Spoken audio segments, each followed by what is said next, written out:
பிஸ்கெட்டை வச்சு tea coffee குடிக்கிறத விட்டு விட்டு புதுசாக பிஸ்கெட் வச்சு புட்டிங் பண்ணலாமா? வெறும் 4 பொருளை வச்சு பிஸ்கெட் புட்டிங் எப்படி பண்ணலான்னு பார்க்கலாம் வாங்க. அதுக்கு ஒரு பேனில் கொஞ்சமாட்டும் சுகர் ஆட் பண்ணிக்கலாம். அது கூட கொஞ்சமாட்டும் வாட்டர் ஆட் பண்ணிக்கோங்க. சுகர் சிரப் பண்ணலாம். அதுக்கு நம்ம ஹை ஃப்ளேமில் வச்சோம் அப்படின்னா அது தீஞ்சு போயிடும். அதனால லோ ஃப்ளேம்லேயோ இல்லை மீடியம் ஃப்ளேம்லேயோ வச்சு நல்லா ப்ரௌன் கலர் வர்ற வரைக்கும் மிக்ஸ் பண்ணி விட்டுக்கோங்க.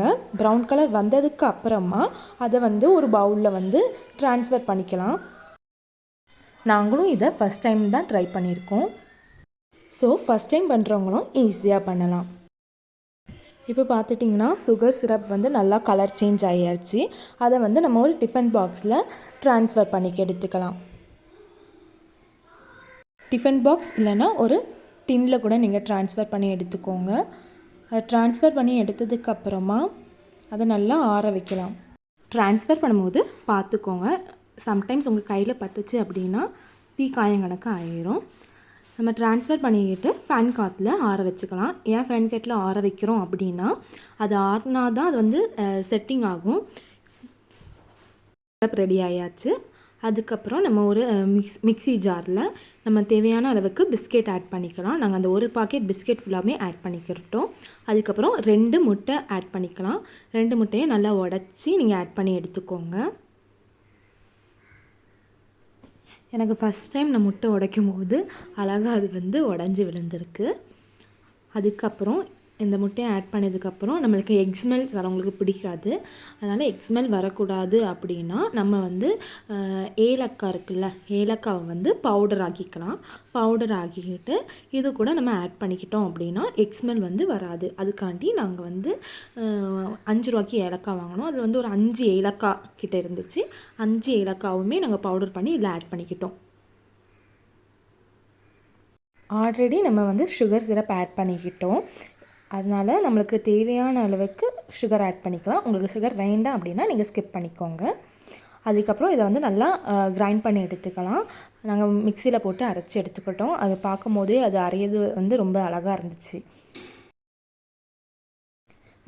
நீங்கள் கிரைண்ட் பண்ணி முடித்ததுக்கப்புறமா மில்க் ஆட் பண்ணிக்கோங்க.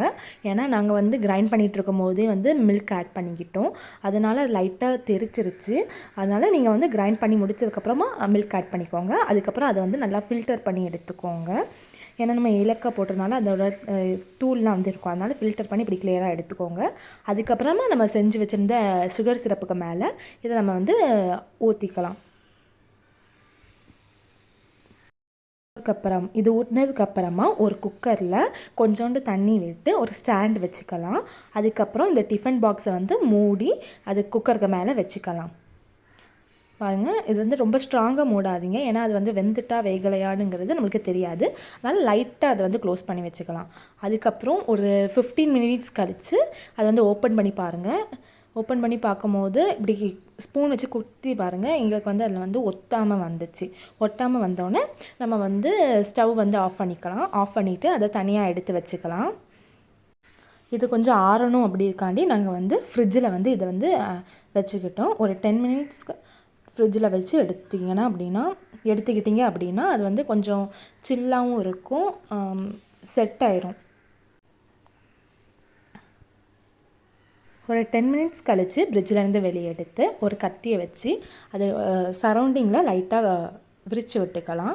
விரித்து விட்டதுக்கப்புறமா அந்த டிஃபன் பாக்ஸை பையட்டும் எடுத்து அந்த ஒரு பிளேட்டில் கமத்தி விட்டுக்கோங்க.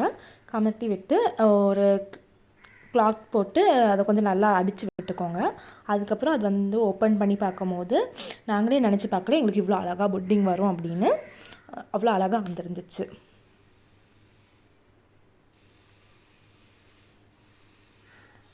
அந்த சுகர் சிரப்லாம் கொஞ்சம் அப்படி இலச்சி பார்க்கவே ரொம்ப அழகாக இருந்துச்சு. ஃபஸ்ட் டைம்லேயே இவ்வளோ அழகாக வரும்னு நினச்சி பார்க்கல. நீங்களும் ட்ரை பண்ணி பாருங்கள், எப்படி வந்துச்சுன்னு கமெண்ட் பண்ணுங்கள். இந்த வீடியோ உங்களுக்கு பிடிச்சிருந்துச்சுன்னா லைக் பண்ணுங்கள், ஷேர் பண்ணுங்கள். மோர் வீடியோஸ்க்கு சப்ஸ்கிரைப் பண்ணுங்கள். உங்கள் ஃப்ரெண்ட்ஸுக்கு எக் புட்டிங் பிடிக்கும் அப்படின்னா உங்கள் ஃப்ரெண்ட்ஸுக்கு இந்த வீடியோவை ஷேர் பண்ணிக்கோங்க. நான் உங்களை நெக்ஸ்ட் வீடியோவில் பார்க்குறேன். பாய்.